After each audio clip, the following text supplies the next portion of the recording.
पेणमध्ये आधुनिक भात लागवडीचा प्रयोग. कृषी विभागाचा शेतकऱ्यांना नवा मार्ग.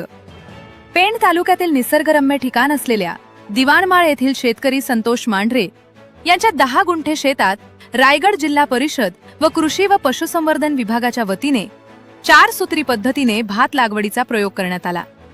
आधुनिक तंत्रज्ञान व शास्त्रीय पद्धतींचा वापर केल्यास कमी क्षेत्रातही उत्पादन वाढविता येते, हा संदेश या उपक्रमातून देण्यात आला. यावेळी रायगड जिल्हा परिषदेच्या मुख्य कार्यकारी अधिकारी नेहा भोसले, अध्यक्ष मंगेश वाकडीकर, कृषी व पशुसंवर्धन सभापती वैकुंठ पाटील, सदस्य जनार्दन भस्मा, पेण पंचायत समिती सभापती स्मिता पाटील, सदस्या कमल पवार, कृषी अधिकारी पवनकुमार नजन, तालुका कृषी अधिकारी सागर वाडकर, बीडीओ गजानन लेंडी यांच्यासह ग्रामपंचायत पदाधिकारी, कृषी विभागाचे अधिकारी व ग्रामस्थ उपस्थित होते. मान्यवरांनी प्रत्यक्ष शेतात उतरून भात रोपांची लागवड केली.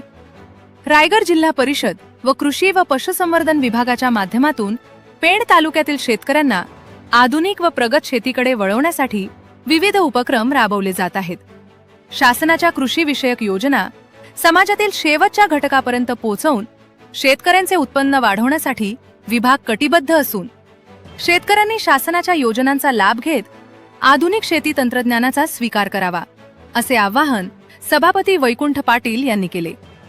रायगड जिल्हा हा शेती प्रधान जिल्हा आहे आणि सर्वसामान्य शेतकरी हा सुखावला पाहिजे आणि शेतकऱ्यांनी जे काम करायला पाहिजे ते प्रत्येकाने या ठिकाणी लोकप्रतिनिधी करावं, या हेतूनेच या ठिकाणी भात शेती लावणी कार्यक्रम कृषी विभागाच्या माध्यमातून या ठिकाणी आयोजित केलेला आहे.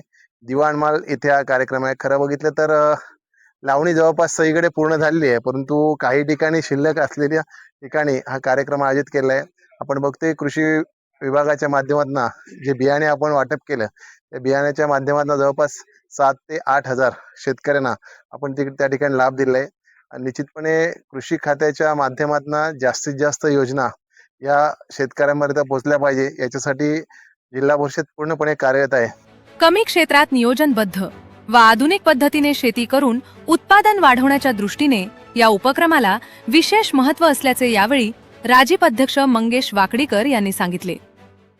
भारत हा कृषी प्रधान देश असून रायगड जिल्हा हे भाताचं कोठार म्हणून गेले अनेक वर्षापासून ओळखलं जातं आणि मागच्या 2 महिन्यापूर्वी जुलैमध्ये ज्या पद्धतीची अतिवृष्टी झाली त्यामुळे आपल्या शेतकऱ्यांच्यावर पुनर्पेरणीचं संकट आलं आणि त्या शेतकऱ्याच्या पाठीशी आपण ठामपणे उभं राहायला पाहिजे. यासाठी रायगड जिल्हा परिषदेच्या माध्यमातून हा आपण आज शेती लावण्याचा कार्यक्रम केला आहे आणि आधुनिक पद्धतीने चतुसूत्री पद्धतीने आपण ही शेती करतोय. आणि खऱ्या अर्थानं आज रायगड जिल्हा परिषदेच्या CEO नेहा भोसले मॅडम, तसेच आमचे कृषी व पशु सभापती वैकुंठ पाटील, तसेच या पेण पंचायत समिती BDO आणि आम्ही सारी मंडळी इथे येऊन आज शेती लावण्याचा कार्यक्रम केला.